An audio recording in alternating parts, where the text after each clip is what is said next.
Good morning, everyone. Thanks for joining us. This is part one of a two-part introduction to bankruptcy. So this session is an hour and a half today, and then we have a 1 hour session on October 21st. I don't think that session shows up on the schedule yet, but it will be held. So today we're going over basically the law, and the next session we'll go over the paperwork so you know exactly how to do it. There are three of us today. We're all from Neighborhood Legal Services in Pittsburgh. Eileen and I have been at NLS for a long time. For both of us, it's the only job we've had as lawyers. I think that's true for Adam too, but for a considerably shorter period of time. So Adam, if you'll go to the next slide. So Kelly's already explained those things, but you get to see the lovely graphic that I selected. Next slide.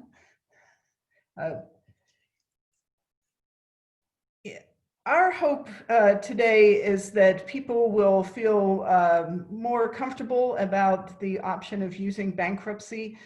We don't think that any program should just say, oh, we don't do bankruptcies. Bankruptcy is really a remedy for something else.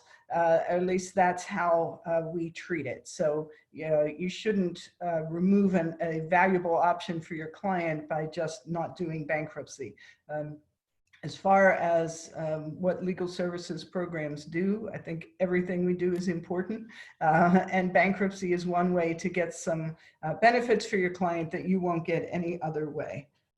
It offers an outlet for some creative thinking because there are all kinds of strange things you can do in bankruptcy, which you can't do outside of bankruptcy.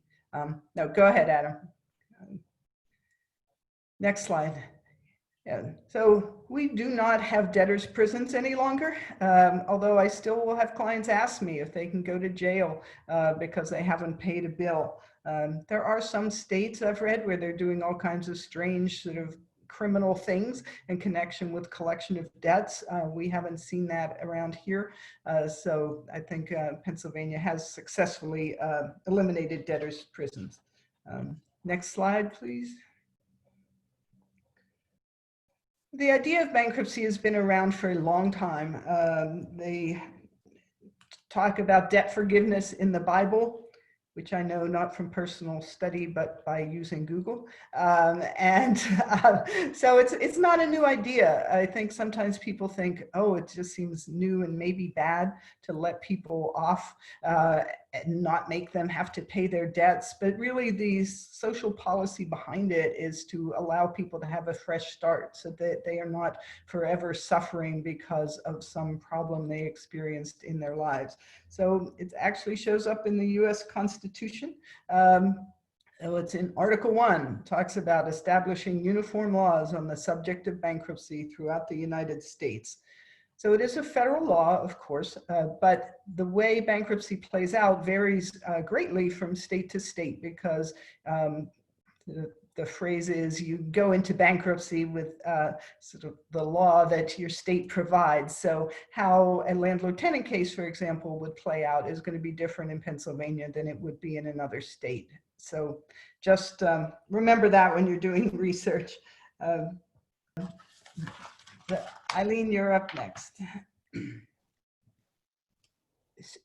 morning, everybody. So this is actually the slide that shows why bankruptcy is such a helpful, wonderful, miraculous tool that we can use to help our clients. At Neighborhood Legal Services, we represent people who are on the verge of dire emergencies for lots of reasons, many having to do with money issues, about to be evicted, about to have your utilities shut off, you've been sued for a debt, and now a sheriff's sale is scheduled on your personal property. And people have come into our office the day before any of these things have happened, before these terrible things are about to happen to our clients. And, you know, who knows whether there's going to be an option in state court to try to undo the judgment or prevent the shutoff of electricity. But by filing bankruptcy, your client obtains the immediate, automatic, absolute, at least immediately absolute, stopping, cessation of the terrible bad thing that's about to happen to them. And that's why this is such a powerful legal tool for our clients when there is nothing else that you can do, or you don't have enough time to do anything to use the procedures that you normally would use if you were in state court or administrative hearings. Then bankruptcy will stop that terrible bad thing from happening. It's ex parte. You don't have to give advance notice to anybody before you were to file the bankruptcy. But as the moment you file that bankruptcy, there is a court order now, a federal bankruptcy court order that prohibits any of that bad stuff from happening, except for criminal proceedings.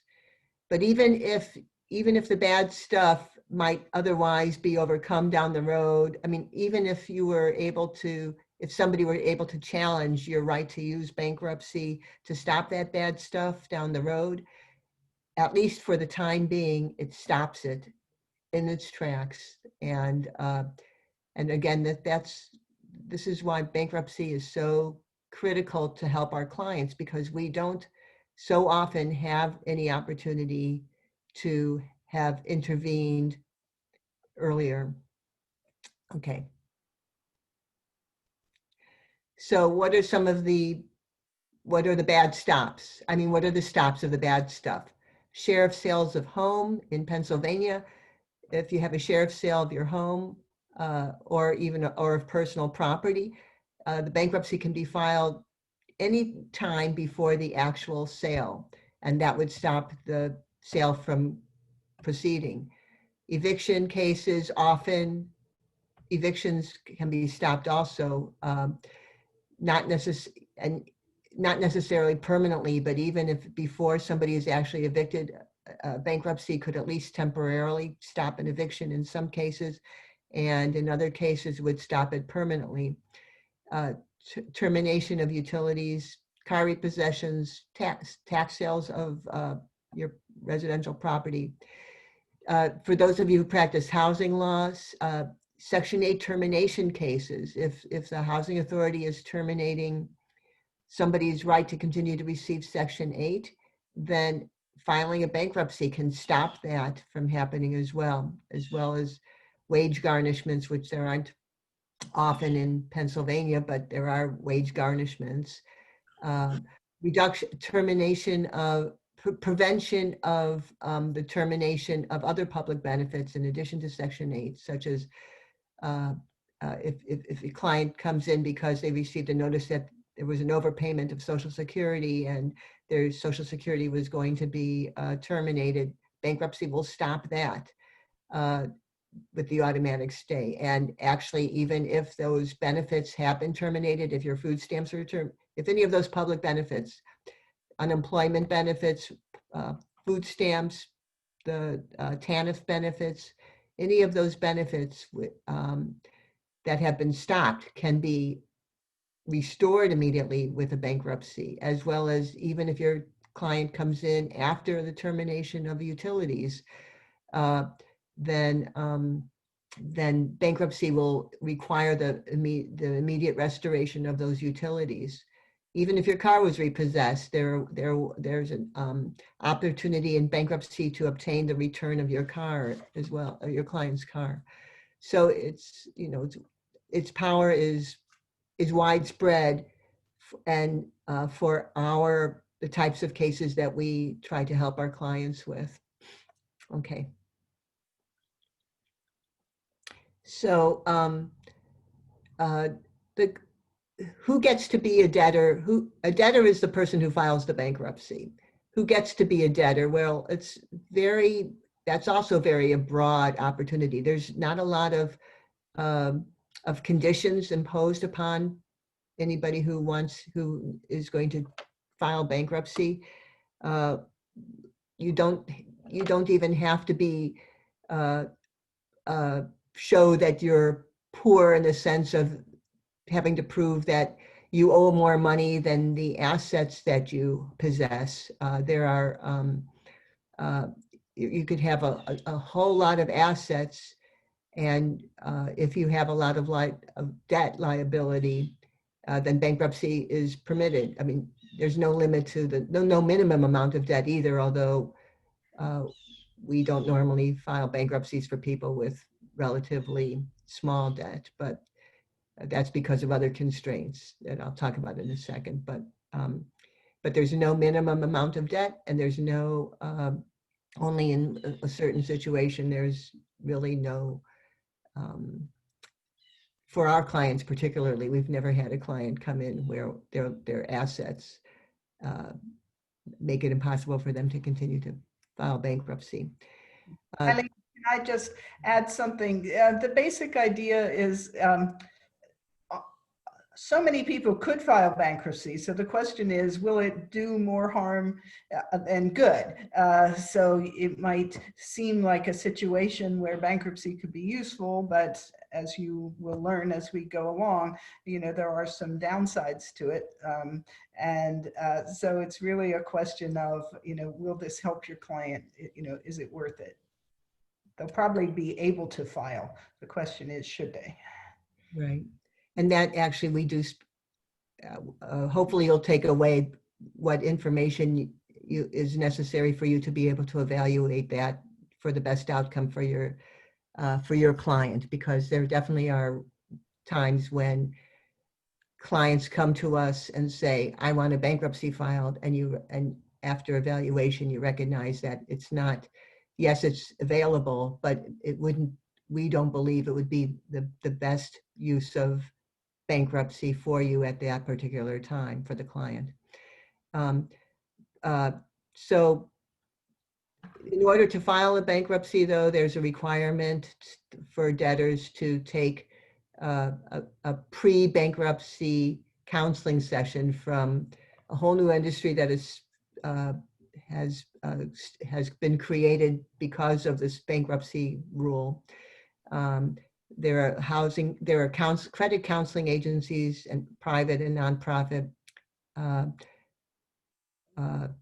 that will offer this pre-bankruptcy counseling that must be taken and a certificate issued before a bankruptcy can be filed. There are exceptions if you can get permission from the court to waive that requirement under extenuating circumstances or to file it late. But as a matter of course, we, at least in our practice, impose this as a condition on our debtors that they obtain the certificate of counseling before we file the bankruptcy. The second, another important evaluation that has to be made is whether, based upon the past history of the debtor in bankruptcy court, whether that history will prohibit them from filing the bankruptcy. Well, not prohibit from filing the bankruptcy, but would be prohibited from obtaining the relief that they're hoping for from the bankruptcy. Next slide. And you want to find out if there is that history from somebody who says, I want to file bankruptcy, or you're thinking about filing bankruptcy, whether or not your debtor has had a history of bankruptcy in the past. There are some well-seasoned bankruptcy clients who know about the use of bankruptcy, often will file pro se, partly because it's pretty complicated. People aren't necessarily capable of, or always capable of, proceeding with the bankruptcy. And oftentimes we've seen clients who have had histories of filing bankruptcies to stop something bad from happening, and then those bankruptcies are dismissed. And once in a while, the judges become not impatient, if not intolerant of that repeat filing, and will issue orders indicating that a person is not permitted for 6 months or a year to file. There are other rules also which would prohibit debtors from filing bankruptcy, even if they had the help of an attorney too, which not too many. But talk about that in the next slide.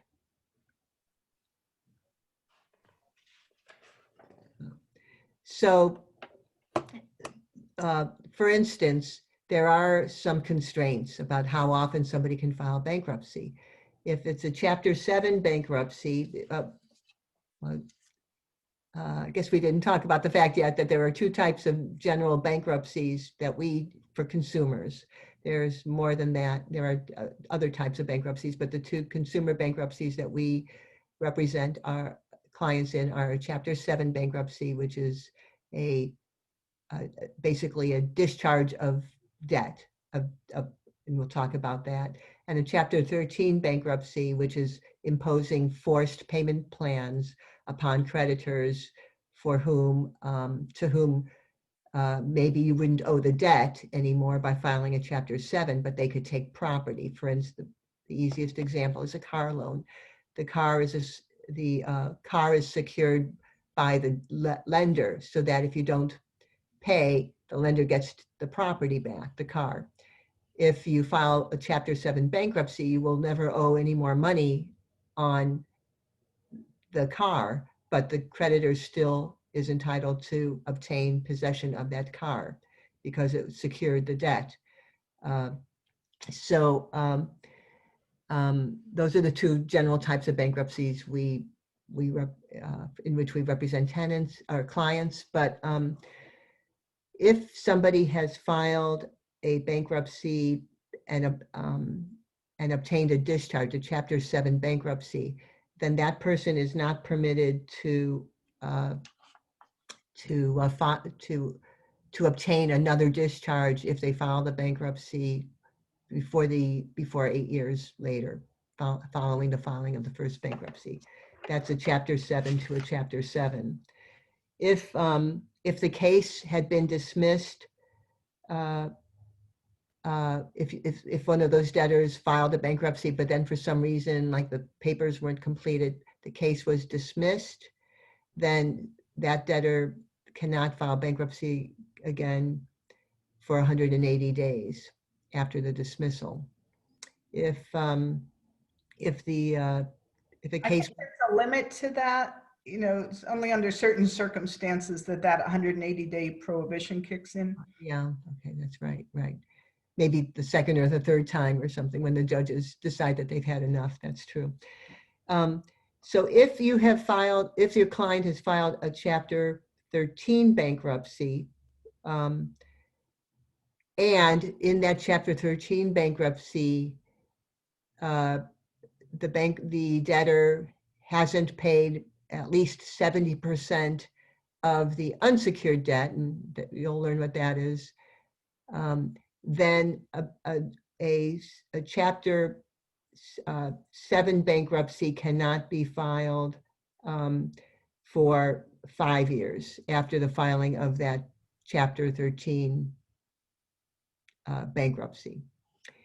If somebody, there are other rules too, like limits on the number of times you can file repeat Chapter 13 bankruptcies. For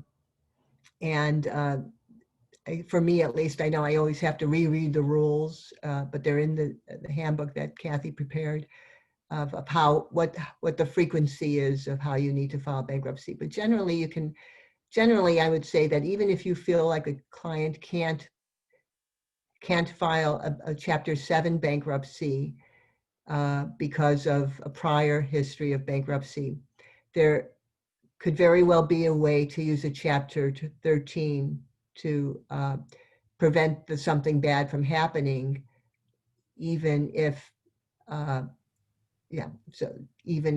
Chapter 7 would not be permitted. Okay. Yeah, and in general, I think Eileen's advice is good. Just go, don't worry about memorizing all that. Just know that timing's an issue and go look it up. Right. So there are, in addition to when you file bankruptcy, there are different parties that you'll have hearings before. Most often, it's not a bankruptcy judge. If it's a bankruptcy that doesn't have complicated issues or challenges or disputes don't arise in the case, then once all these court papers are filed, the only kind of hearing that there will be is essentially maybe a 5-minute, sometimes a little bit longer meeting with you and your client and the trustee, either a Chapter 7 trustee, if it's Chapter 7, or a Chapter 13 trustee. For your clients at least, there's no further court action involved. There's other requirements down the road that your client will have to accomplish. For instance, a second credit counseling. But these are the players. And so these trustees you meet with those trustees, used to be in person, now it's on Zoom. Go on. Okay. So some of the evaluation that a debtor's attorney should responsibly evaluate is if your client does need to file a bankruptcy to stop something bad from happening, then which is going to be filed. A Chapter 7 bankruptcy is most commonly known to debtors. Actually, the Chapter 7 bankruptcy allows for a waiver of the filing fee, which is $335 for a Chapter 7 bankruptcy. And however, for indigent debtors now, there's a motion that can be filed to waive that filing fee. In both cases, motions can be filed to allow for the filing fee to be paid in installments. And that's often done. And the case is over in about 6 months or so. And with that discharge of the debts, but often our clients would not benefit from filing a Chapter 13 because they either owe secured debt, like cars and houses primarily, or like if you buy furniture at a furniture store, and that's the I'm actually not so sure about that one. Yeah, furniture at a furniture store or something like that, and you've gotten a loan that's secured by the furniture that you buy. You can't save that property unless you file a Chapter 13. And that forces a creditor to accept payment plans to catch up on any of the debt that they may have previously refused to accept a payment plan for. And that also applies to certain types of tenants facing eviction for non-payment of rent. Chapter 13 does allow for a broader type of debt to be discharged in bankruptcy. There are some restrictions. Let's see, I had them here, but there's certain types of... We're talking more about that later. Oh, okay, good. So certain things are prohibited from being, certain debts are prohibited from being discharged in Chapter 7, but nonetheless could be discharged in Chapter 13. So that would be a reason to file Chapter 13. And also, if the debt is owed by two people, husband and wife, for instance, or spouses, I should say, then if one of the person in a Chapter 7 bankruptcy, if the property of both spouses is being sold to pay a judgment debt, a Chapter 7 bankruptcy, Chapter 7 bankruptcy for one of those spouses would not prevent the sale of that property, except for other reasons which aren't relevant. For my example here, that would not prevent the sale of the property if the other spouse had that owed that property, owed that debt and owned that property as well.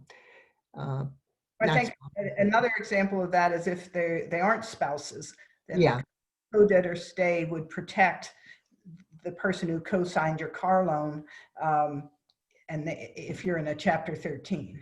right. We often get parents who co-sign debts, but again, with the Chapter 13, only one of those debtors has to file bankruptcy, Chapter 13 bankruptcy, and that would stop the creditor from taking that property anyway, because somebody else owes it as well.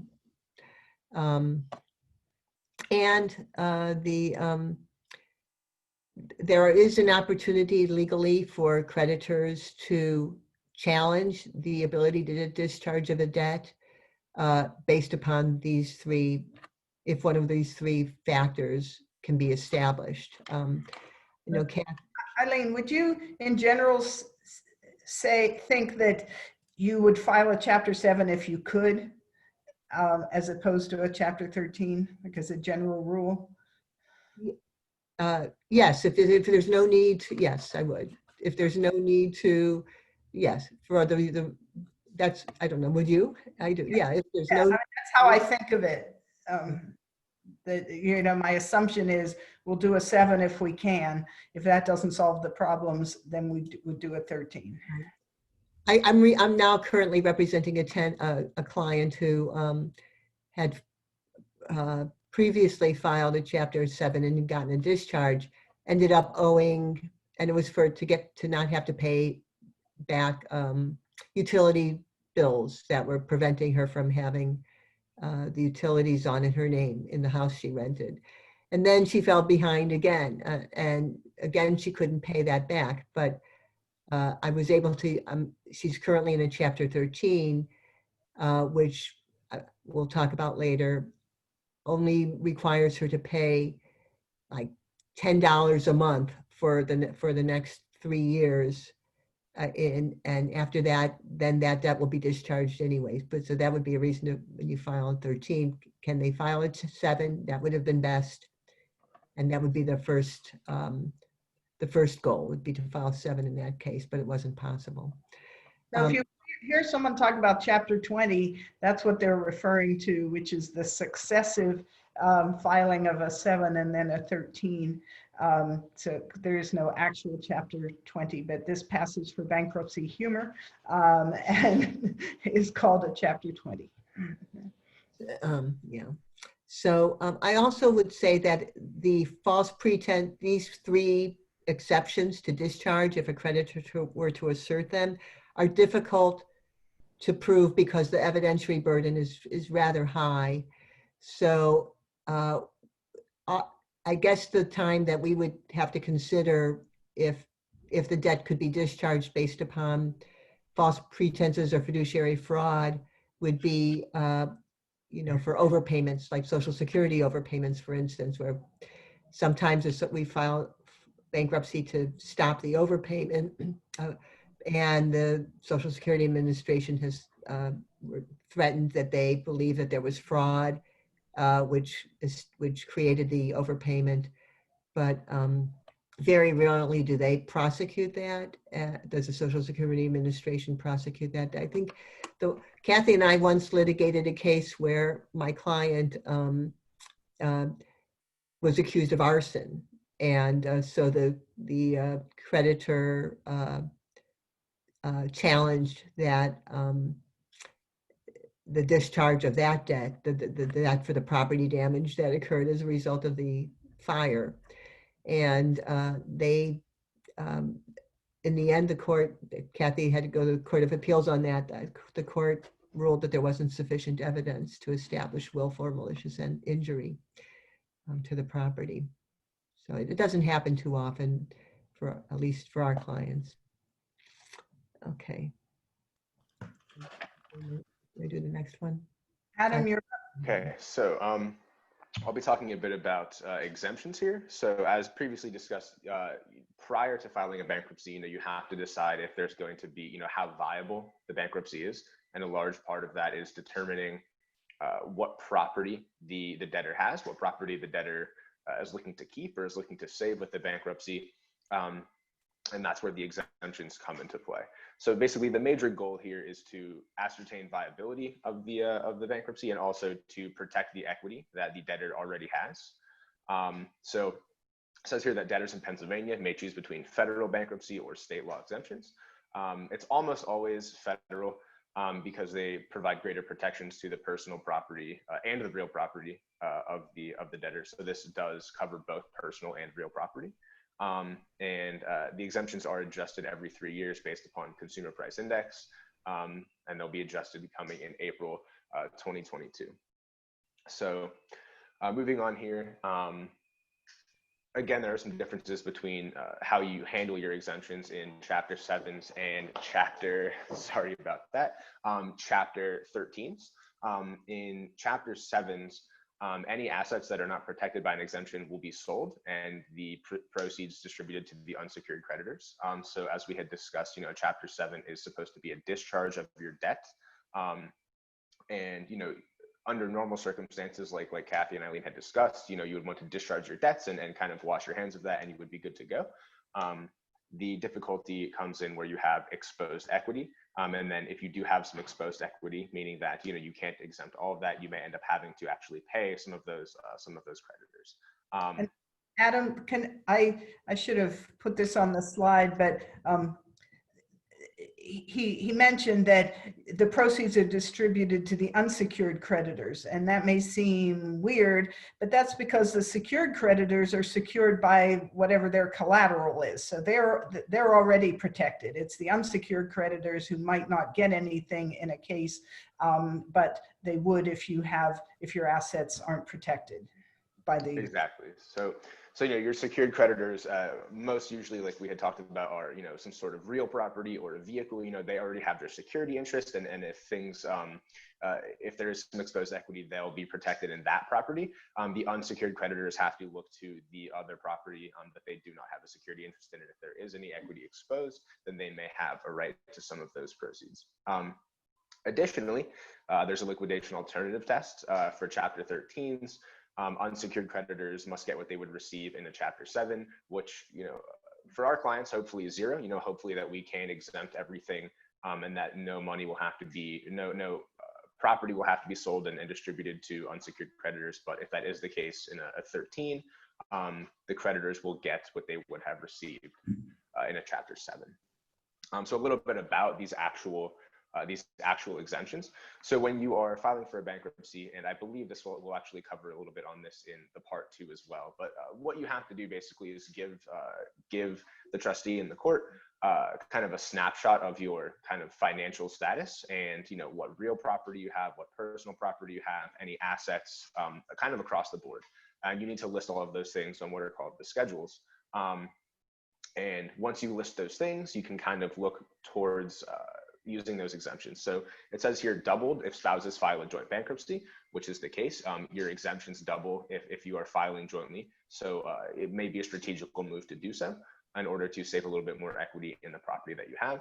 But looking to the actual numerical values on the exemptions, you have a homestead exemption. And these values are for single solo filers here. You have a homestead exemption, which is up to $25,150 in equity. If you don't use that homestead exemption, you can kind of transfer $12,575 of that towards other property that you may have. And you also have a wild card, which is $1,325. So if you don't have real property, you may have a little bit of extra flexibility there using those two exemptions. There's an exemption for a motor vehicle, which is up to $4,000 in one car. Household goods, which covers kind of a broad array of items, to a total of $13,400, but no more than $625 per item. Just a little discussion on the valuation of items as well.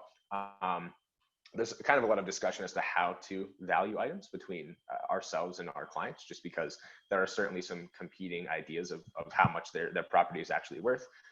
we usually go by what would be like a garage sale or a resale value. So not what, they paid for it, not what they think it's worth, but what you believe that you could actually get for it if you were to sell it, at the day, on the day of the filing, or on the day of, whenever they discuss their property.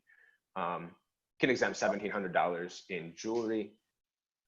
Kathy, were you going to mention something? Just going to say, people tend to overvalue the things that they own because it was hard for them to buy it. It was painful. It took 2 paychecks. But the amount that somebody would pay me for my used couch is very minimal, no matter how much I spent for it in the beginning. So Adam has tried, I think, perfected the art of persuading people. I mean, there is a difficulty there, because you want basically the value of the property to be realistic, and also to try to be, as low as you can realistically get it, and what you think is actually accurate, so you can cover everything with exemptions. But for folks who maybe don't have a lot of personal property or value their things highly, it's very difficult to persuade them that their things are actually worth much less than what they think they are. So that is kind of a difficulty in getting the actual values of these things and being able to fit these each into the proper exemptions. Kathy is absolutely right there. So it's useful to say, maybe I've done a lot of these other cases, or, I've looked up what these things are valued at recently, and they're going for, such and such amount in a used condition, something of that nature. So, I mean, you always have to look at the property and value it, but, you want to try to get basically the lowest reasonable value that you think, while also kind of maintaining your client's morale, and, not telling them that their property isn't worth quite as much as what they said. Finally, the last one here, tools of the trade for 2,525, which are categorized as kind of tools or unique instruments for whatever your trade or practice is. So is that the same as tools you might have around the house, or? No, unless you are some sort of maintenance person, carpenter, etc. So it would be things that are specifically related towards whatever your profession is, not just kind of tools that you would have laying in your shed or garage or things of that nature. Those would probably go under possibly household goods. You can use your wild card for that, things of that nature. That is I personally think of this portion of the bankruptcy filing as kind of trying to fit things into a puzzle. So, how can you shift property around, accurately and still accurately represent it, but fit it into a category or an exemption as to where, you can make sure to have all of your clients' property covered, which is realistically the end goal, is to protect as much equity as you can. So moving on here, talked a little bit about this, but how does this actually work? So on the schedules, as we discussed, Schedule A, and like I said, I think we'll touch on this a little bit more in the part 2. Schedule A is for personal property. Schedule A is for real property, and Schedule B is for personal property. So you have to list, and it is an exhaustive list, you have to list all of your property on these 2 schedules, and Schedule C is you claim your exemptions. Now, as we discussed, you want to try to protect every asset, which can lead to some creative outcomes. So, you want to, if you don't have a homestead, you can use that 12,000 or so of the homestead exemption, the unused homestead exemption, to try to cover some things. You always have the wild card to try to cover some things. So you want to kind of play around with that and see what you can get to fit where. And Kathy has a good note here. Don't rely on software to properly list the exemptions. You can always check. So when preparing these bankruptcy schedules, as they're called, oftentimes, all the time, really, you'll be using some sort of bankruptcy software to compile the schedules for you, where you'll basically put in the raw data, you'll put in the property and the amount, and it will compile the schedules for you. And oftentimes it will, suggest what the best exemptions are. But you should always double check, make sure that you're not missing something, some sort of creative solution to slot something somewhere else, and make sure to get everything exempted as part of the Schedule C there. So valuation is a large part of it, and kind of trying to fit things into the exemptions is another part of it. So, use those 2 kind of in tandem to see if you can cover everything. So I believe next, yes, we have a couple examples here as to, what kind of exposed equity means, how you would be able to realistically use your exemption. So the facts here, let's just say that you have a client, a debtor, who has a house worth $100,000. a mortgage of $60,000 and they have $40,000 equity in the home. So a single debtor, you would use the homestead exemption of $25,150 towards the house, and then you would use the wild card exemption, which is the $1,325, and you would have a total exemption of $26,475 for that property.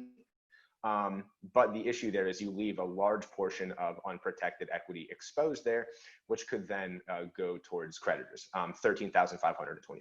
So in this case, as we had discussed prior, a Chapter 7, there are some complications with that. So you wouldn't want to do Chapter 7. And you would have to pay $13,525 to unsecured creditors in a Chapter 13. And meanwhile, you're still paying your secured debt as well. So when you're undergoing all these procedures, you're still having to maintain currency, or that's the hope at least, with your ongoing debt. So, you would still have to pay your ongoing mortgage, your ongoing real estate taxes, your car loan, your rent, etc., for whatever reason you are filing that Chapter 13 for.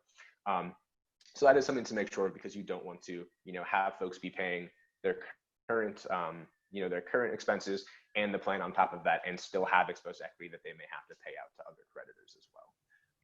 So another.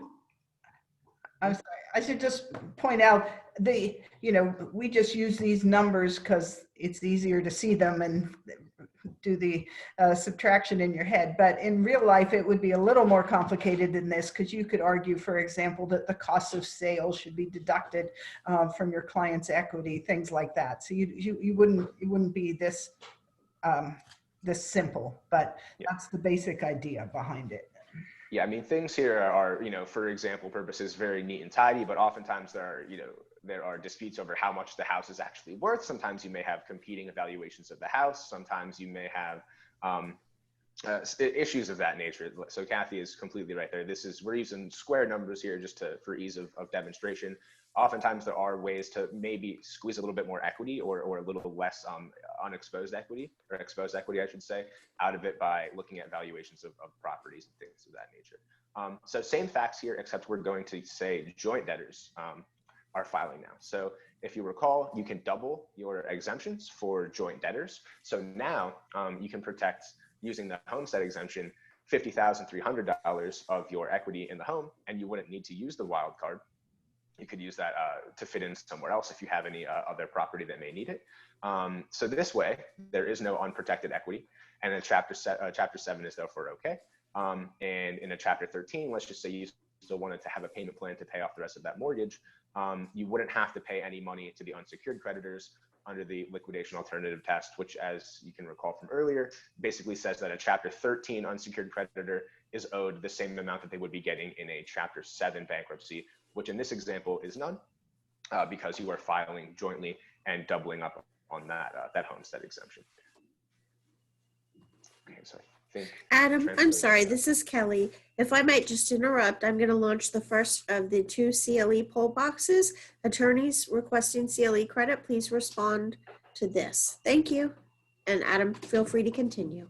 Perfect. I think we are transferring this one back over to Kathy, actually. All right.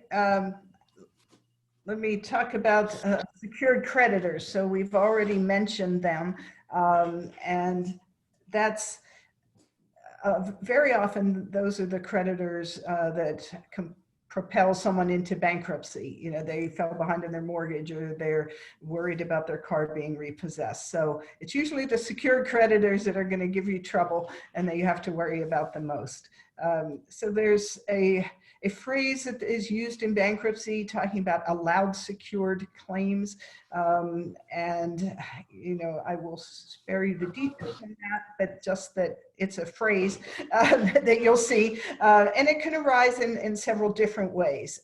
And you may remember from secured transactions in law school, if you took it, and if you didn't, you'll wish you had, because it helps in bankruptcy to have a basic understanding of the sort of dynamics and when the UCC plays a part in some of these analysis that you have to make. So you can have a voluntarily given security interest. A mortgage, for example, is a voluntary interest in real estate that the owner gives to a lender, typically. It doesn't feel too voluntary if you're buying a house. It's not optional, but legally speaking, it arose because you gave it to the lender. And there are other kinds of security interests that can arise. For example, in Pennsylvania, the way municipal law works, a tax lien is a lien against real estate just by operation of law. They didn't need your cooperation to create that lien. That's just the way it works. So I just want to have it in your mind that there are these things called secured creditors. There can be a variety of them.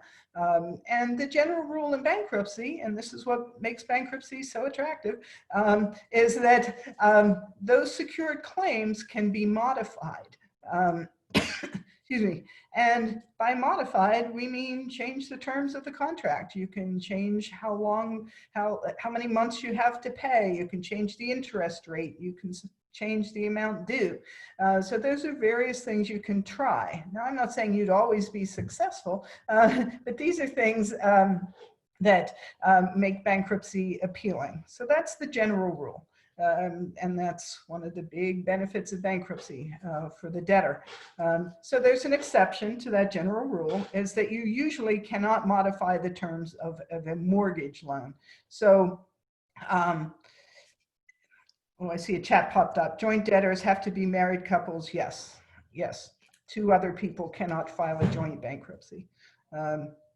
So you usually can't modify a mortgage loan.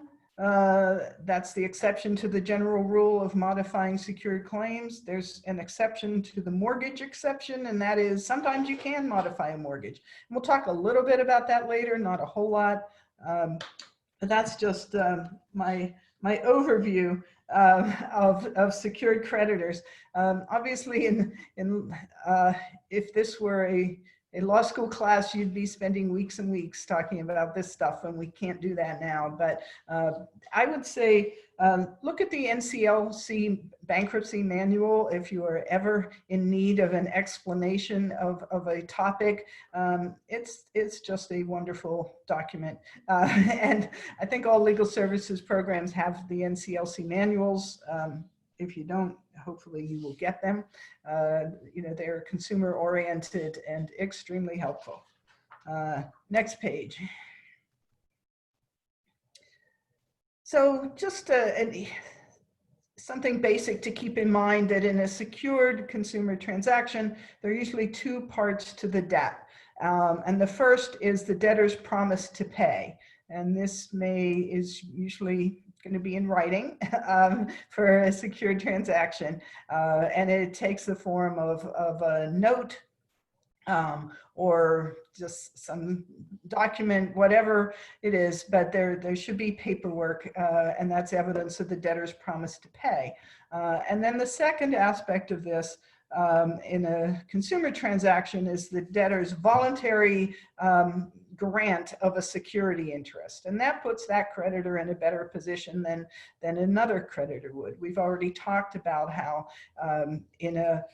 when you're considering liquidation alternative, what you look at is the assumption is the secured creditors get theirs. And then it's the unsecured creditors who are fighting for the crumbs.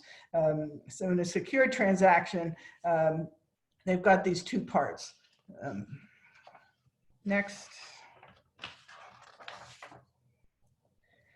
So the bankruptcy, I think Eileen mentioned this, and the bankruptcy typically will discharge the debtor's personal liability on that loan. That usually isn't the problem.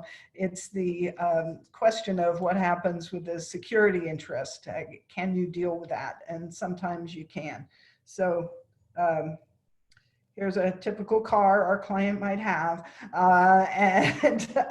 So an example of a secured creditor is that the borrower gives the lender a security interest in the car. They put the car up as collateral so that in case of default on the loan, the debtor gets to take back their collateral. In Pennsylvania, a security interest in a car has to be perfected by putting that creditor's name on the title. So what you'll find sometimes is that some, a smaller financial institution or might tell your client, we're putting a lien on your car. And if they haven't put their name on the title, then they are not secured by that car. And I'm surprised, but I do still see that, that the client believes that they've given the security interest in the car because the lender told them that, but they really haven't. So check for that. That can happen. So a mortgage is a similar concept. You're putting your house up as collateral for repayment of the loan. And they get to repossess your house in the form of foreclosing on that mortgage and taking the house back. So if you've done any mortgage work, in Pennsylvania, a mortgage foreclosure is not it's basically solely a repossession action. They're not suing you to establish personal liability for the debt. They're just suing you to repossess the collateral. So those are the two biggest secured creditors you'll see typically. So next slide.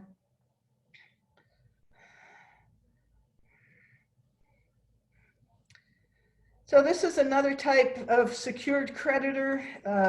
This is a municipality. So this is an example of an involuntary lien where the debtor, just through operation of state law, a lien is created against the house for unpaid real estate taxes. They have to perfect it by filing a claim within 3 years. But in that interim period before they've done any paperwork that's public, it's still a lien against the property. And that's why if you buy a house, you have to get a no lien letter. And that's because these claims could be out there and unpaid. And therefore the new owner and the lender are going to want those liens to be paid because they run with the property. So let's, in the next slide, start talking a bit about how to deal with secured debt in a Chapter 7. The paperwork's almost identical between Chapter 7 and Chapter 13, and we'll talk about that in the boot camp part 2. But there's really one piece of paper in Chapter 7 that you don't file in a Chapter 13, and that is this Form 108. It's called the Statement of Intention, and it's easy to forget about it because you sort of file your paperwork and you think you're done, but you're actually supposed to send a copy of it to the trustee and to any creditor who is listed on there. And the people who have to be listed on there are creditors with claims secured by the property. So anybody you listed on Schedule D, you need to, if you're in a Chapter 7, you need to indicate on this Form 108 what your intentions are. So it's to make public your plans on dealing with that secured creditor. And you basically have 4 options. And the form kind of only names 3 of them. So number 4 is your own little preference often. And there was litigation when they changed these forms about whether number 4 was still an option. I think it still is in Pennsylvania. Anyway, so just very quickly, first option is to reaffirm. That's a term of art in the bankruptcy world. It means that you are signing papers, recreating your legal obligation to pay that debt, which would otherwise be wiped out by the bankruptcy. So it doesn't sound like a very good idea. And I would say that's right. It isn't a very good idea. Typically, the creditors you'll see that you'll deal with who want your client to sign a reaffirmation will be the car loans, because for Adam and I were just talking about this a few days ago, and I was practically putting myself to sleep explaining the details of how this works. So I will not go into it now, but it is kind of for fairly goofy reasons. Even if you remain current on a car loan, if you've gone through bankruptcy, the creditor could decide that you're in default of the loan and repossess the car even though you're current on your payments. So that's obviously an alarming prospect to your client, who thinks reasonably enough that if they're still current on the loan, they should be able to keep the car. So they may want to reaffirm, and if that comes up, you'll have to deal with it. It does come up fairly often. In the Western District, the judges hate approving reaffirmations, and they will just about never do it. And so, but having gone through that effort is probably sufficient protection for your client, oddly enough. So the number 2 option, so reaffirm, I would say, try and avoid it if you can. Number 2, redemption. That means that you would pay the creditor the value of the collateral as opposed to the balance due. So this would play out for a car example. Typically, you owe more than the car's worth for almost the whole time on the loan, because that otherwise they don't make much of a profit. So let's say you have a car loan, you still owe $7,500. The car is now worth only $2,500. In a Chapter 7, you could try and say, okay, I'll pay you what the car's worth. I'll pay you $2,500. Now, if you have $2,500, you can fork it over. The problem is your client is not likely to have a lump sum, and there's nothing in the Chapter 7 arena that compels the creditor to take payments. So that sounds good, may not work. A number 3 option, surrender, give the property back. This only works for personal property. So if you have a car, you can say, okay, I can't afford it, I'm going to give it back, and the creditor is supposed to take it. It doesn't work for a house, much as people would like to. We have many times that a client maybe has already moved out of the house, can't afford it, recognizes they can't afford it, they don't want it anymore. Nobody, no creditor in sight is obliged to take that house back from you. And that is just a hard fact of life, that bankruptcy does not operate to get you out from under that obligation of owning real property. And then number 4, the option that most people are going to want to take typically would be continue making the payments and keep the collateral. And then I say maybe, and that's look back at number 1, reaffirmation, if they're asking you to do that. So those are your options in Chapter 7. And that's a little bit different from the next slide, which is when you're dealing with secured debt in Chapter 13. Last week we had a big session about dealing with how to use Chapter 13 to help save your housing, whether you're a homeowner or a renter. So there are materials in on the plan schedule that we provided for that session. So if you're interested in more information about this, go look at those materials. But just very briefly, how you can deal with secured debt in Chapter 13, which, as we said early on, is a more favorable way, provides a mechanism to deal with curing arrears. So that's the first thing you might try to do in a mortgage, is resume the monthly payments and pay the arrears in installments through the plan.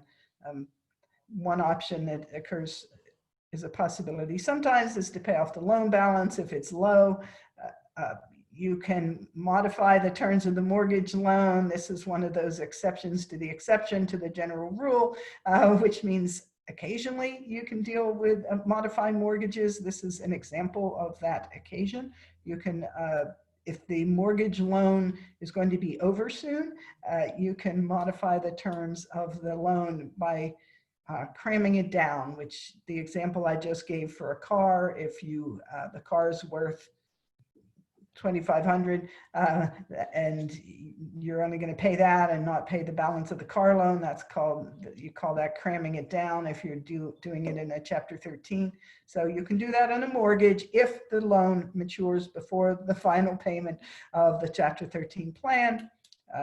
If there's a junior mortgage, so your first mortgage is, you can't do that much to modify it typically, unless number 3 kicks in. But if it's a second mortgage and there's no equity in the house for it to kind of attach to, you can wipe that out. You can always try and get a loan mod. Next. All right, this is Adam's car. He took a picture of this. So this is just an example of how you might deal with a car loan in a Chapter 13. You can modify the loan by paying a reduced interest rate. So that can have a huge difference for your client. And I'll go through that on the next slide. Bankruptcy has any number of bizarre, no, back up, Adam. We want to see that car. There we go. Thanks. So you can modify, count on being able to modify the interest rate on a car loan in a Chapter 13. What you cannot do unless the loan is more than 910 days old is modify the amount due on that loan. So it's kind of an odd, I don't know where they came up with 910 days. That's just bankruptcy, best not to reason why, just learn that it's 910 days. Next slide. Thanks. So we talked about a 506 complaint. 506 is the code section that applies here, and it says that you can file a complaint and reduce the amount of the claim. So I just want to walk you through quickly to why Chapter 13 might be very good for your client, even if you didn't really think it would be. So here it says it allows you to reduce the secured claim to the value of the collateral. And then once you've established the amount of the secured claim, you'd pay that in installments through the Chapter 13 plan. This is considered to reflect economic reality, because if you have a secured creditor, what does that mean? It means that they're protected because they've taken an interest in some collateral.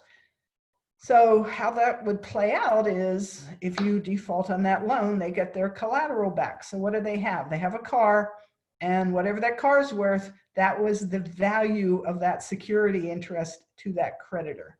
So that may be enough to actually protect them, or maybe it won't, but that's the value of their interest in the bankruptcy world. So in this example, we have a car loan that we can modify the balance due because it's more than 910 days old. We've got a car that's worth $5,000. A balance due on the car loan is higher than that, and the interest rate is 18%. And you will find very high interest rates on most of your clients' car loans. So in this scenario, you might want to file a 506 complaint. You would reduce the value of the secured claim to $5,000 because that's the value of the car. And then you'd repay $5,000 at a reduced interest rate, let's say 6% through the plan. So if you do the numbers, and if you were just paying the balance due on the car loan and weren't challenging the amount due, weren't challenging the interest rate, then over 3 years, you'd have paid this higher figure, $9,761.15. If you cram it down and have a reduced interest rate over a 3-year period, you're paying significantly less money. So you saved your client about $4,300 by having this go through the Chapter 13. Now, there are some costs of being in a bankruptcy, and that would really reduce the savings. You know, there's in a Chapter 13, you're paying a filing fee, you're paying trustee's fee, but it's just an example that can turn an unsustainable financial situation for your client into something that might work. So if once you know that this is possible, it's easy to run the numbers and see if that's a good idea. Next slide. So Section 506 can also be used in the context of real estate taxes and houses. Municipal claims can be crammed down, and you may run into the occasional municipal solicitor who doesn't think that's true, but it's definitely true. This is not a controversial issue. You'll be able to do it. So just quick example, if the house is worth $45,000 and the total delinquent municipal claims are $75,000, they haven't paid their taxes in years, and it's a small municipality, they weren't on top of it, they let this debt mount up. You can file a 506 complaint and cram the claims down to $45,000. And that's, again, because that's the value of their collateral. That's the value of the house. And you would repay that amount through the Chapter 13 plan.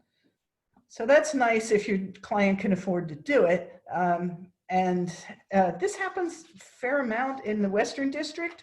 And I think it's because we have, just in Allegheny County alone, I think 67 different municipalities. So there is not unanimous to operate. And so I'm getting a message I'm muted by the host. Can you hear me? Okay, I will ignore that message. Yeah, sorry, we can hear you, and I actually am not even touching my computer or my mouse, so sorry about that. I think it's the cosmos telling me to stop talking about 506. But anyway, that's how it works. And we're just trying to quickly expose you to all these different things you can do in bankruptcy to see how useful they could be and how they can transform a client's financial situation. Yeah, Yep. just very quickly, I want to point out, because we haven't done that yet, that even though a normal and a minimum payment plan is 3 years, so you would, in this example, they'd have 3 years to pay $45,000. Bankruptcy allows Chapter 13 plans to be up to 5 years, which would then give, smaller payments each month, and that's another way to make debt more affordable, to secure debt more affordable to the debtors. Yes. Okay, I think we can skip the next slide, and then Eileen can talk about lien avoidance. Okay, so lien avoidance is a way to protect property that's been secured because there's been a court judgment entered against a debtor that then either a court judgment or else there's well, that's a judicial lien. There's two different types of liens that can be avoided, which means removed or vacated by bankruptcy. Because even if you don't, kind of like along the lines of secured debt, even if the bankruptcy will get rid of the money that is owed, a judicial lien imposes a kind of like a security interest on the judgment debtor's property. But in the situation where there is a judgment lien, that lien can be wiped out by an additional process in bankruptcy court. If it's not, even if you file it like a Chapter 7 bankruptcy and get rid of that debt, if the lawyer or the debtor does not take this additional step, that judicial kind of a lien, a security in property, would still exist. So you want to, it's important to protect that property in the future by wiping it out. So long as the liens, the amount of those debts don't exceed the exemptions in the property, then those judicial liens can be avoided. So you have to file a motion to avoid a judicial lien. And that's how that is accomplished. Next slide. Eileen, I realize how we're running so short on time. Okay. All right, well, so should I go through this example or should I? So, yeah, so here's, so the judgment, here's a judgment for $2,000. The creditor has sued for $2,000.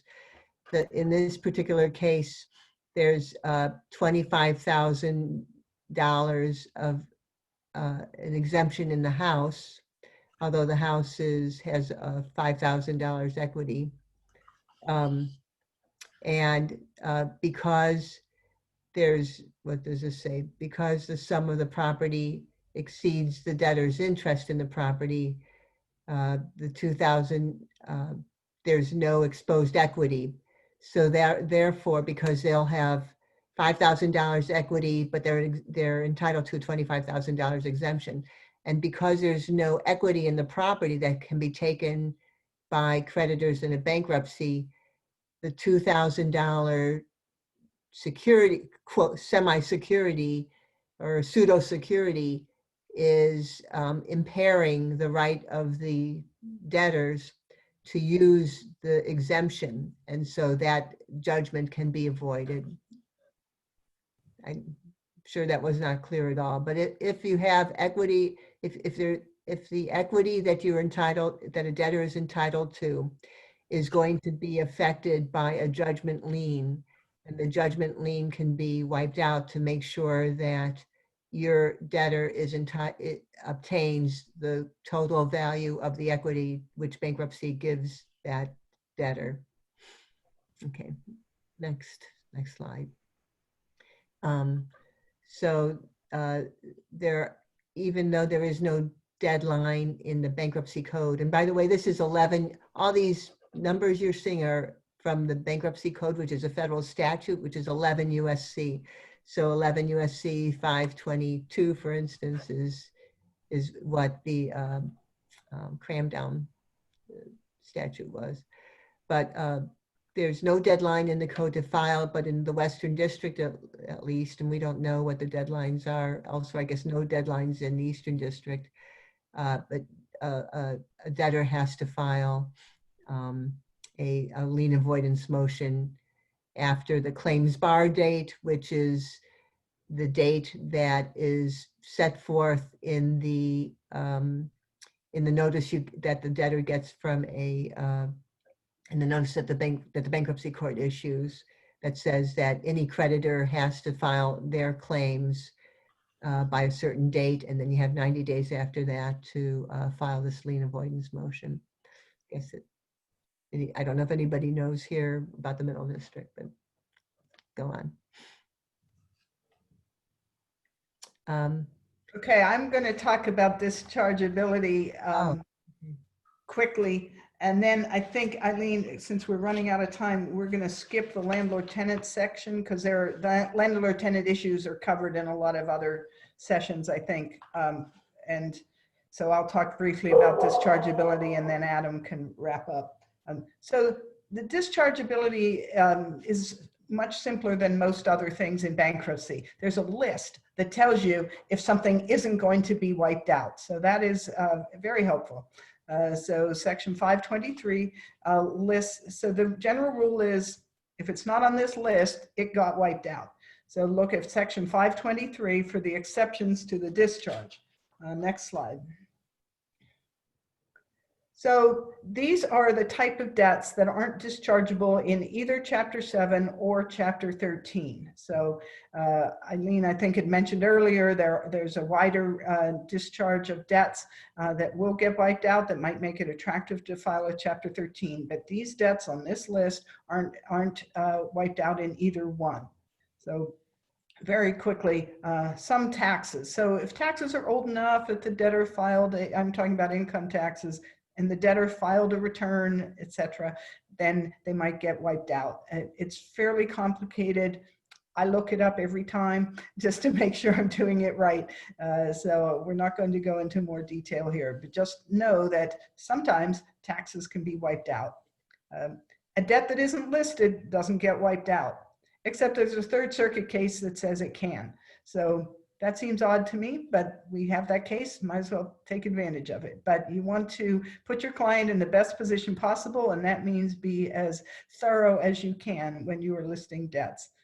Fines and penalties are not wiped out. That includes restitution. That is not wiped out. You might be able to repay it through a Chapter 13, but it's not going to get wiped out. Court costs are not wiped out. Everyone knows school loans don't get wiped out. There is a procedure within the bankruptcy. The debtor could try to argue that it's an undue hardship to repay that loan.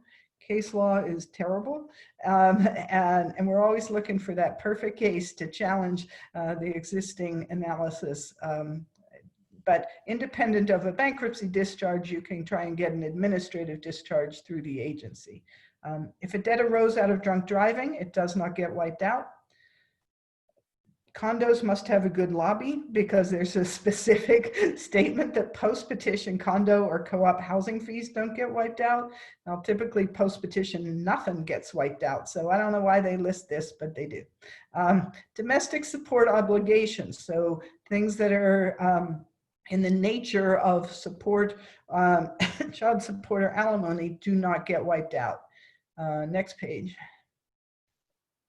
So here are 3 debts that would not be dischargeable if you file a Chapter 7, but could be dischargeable in a Chapter 13.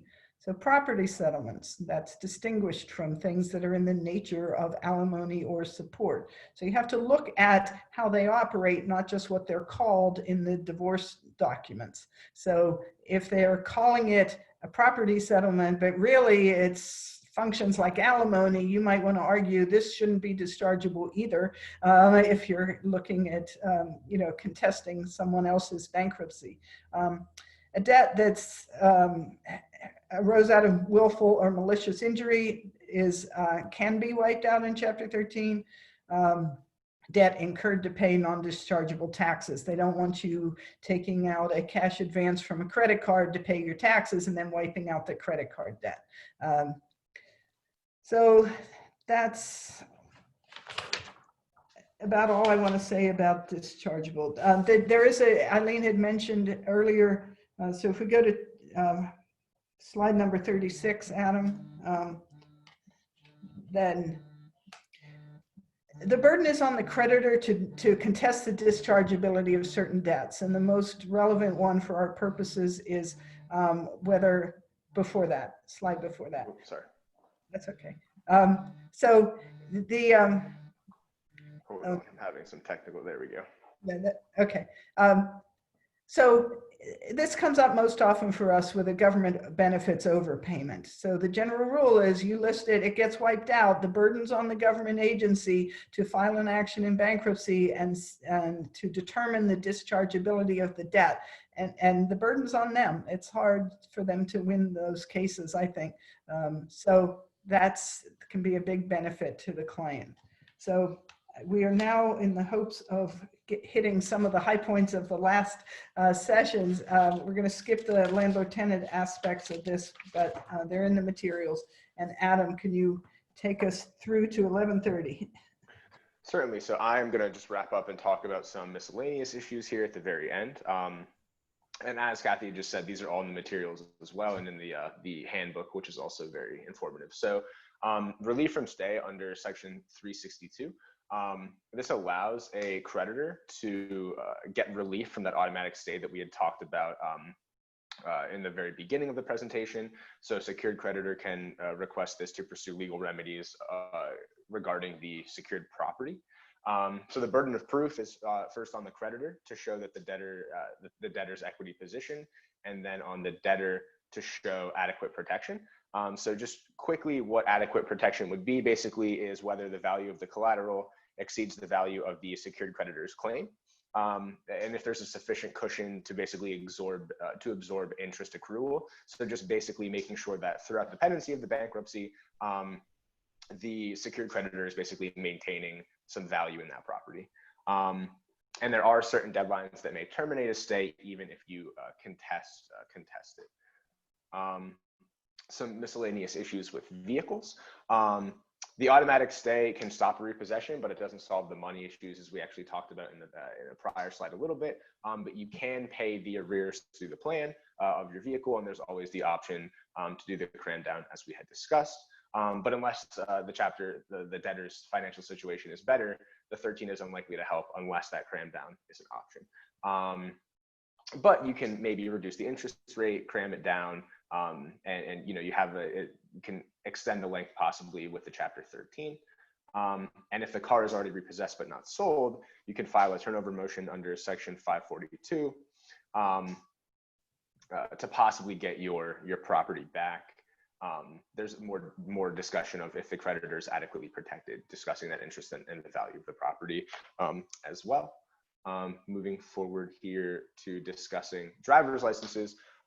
So the automatic stay does not stop a driver's license suspension. You should first basically get a restoration letter from PennDOT to find out the actual reason for the suspended license, as they can vary. If there's an unpaid judgment from an accident or unpaid, you know, expenses from an accident in the past, and that's why you have not, that's why your license is being suspended, you can use a bankruptcy to discharge that unpaid judgment. But if there's unpaid fines, as we discussed in the past, those will not get discharged. And again, if a license is suspended for delinquent child support or other kind of domestic support, those will not be discharged either, as per, you know, Kathy's slide that she had recently discussed.